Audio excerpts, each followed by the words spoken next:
পরিশ্রম সবচাইতে বড় ব্যাপার। মানুষের জীবনের সফলতার পেছনের প্রথম মূল মন্ত্র হচ্ছে পরিশ্রম। কিছু মানুষের মেন্টালিটিতে এমনই থাকে, আমাকে রাতারাতি ভাইরাল হয়ে যেতে হবে। যে যত সহজে লাইমলাইটে চলে আসতে পারে, সে আলো থেকে অন্ধকারে অত সহজেই চলে যায়। প্রত্যেকটা ধাপে ধাপে একটি করে গল্প জড়িত এবং প্রত্যেক ধাপের পরে সেই ধাপ পার করে এসে নতুন প্রচেষ্টা, নতুন চ্যালেঞ্জ।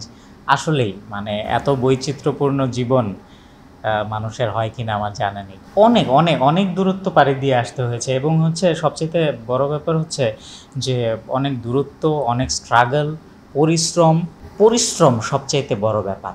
পরিশ্রম যদি না করেন, এক ধাপ থেকে পরবর্তী ধাপে আপনি যেতে পারবেন না।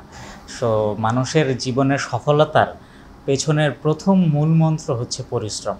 তারপরে যদি পরবর্তী ধাপগুলো আসে, সেখানে সততা বা নানান বিষয়গুলো জড়িত থাকে, কিন্তু পরিশ্রম আপনাকে এক স্টেপ থেকে অন্য স্টেপে নিয়ে যাবে। আমি এই ক্ষেত্রে আমার মতামতটা হচ্ছে কি, যত স্লো যাওয়া যায় অত দিন টিকে থাকা যায়।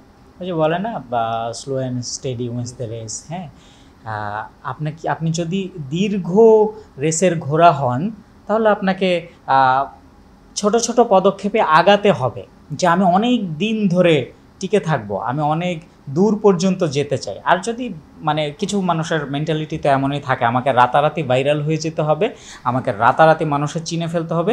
তো যে যত সহজে লাইমলাইটে চলে আসতে পারে, সে আলো থেকে অন্ধকারে অত সহজেই চলে যায়।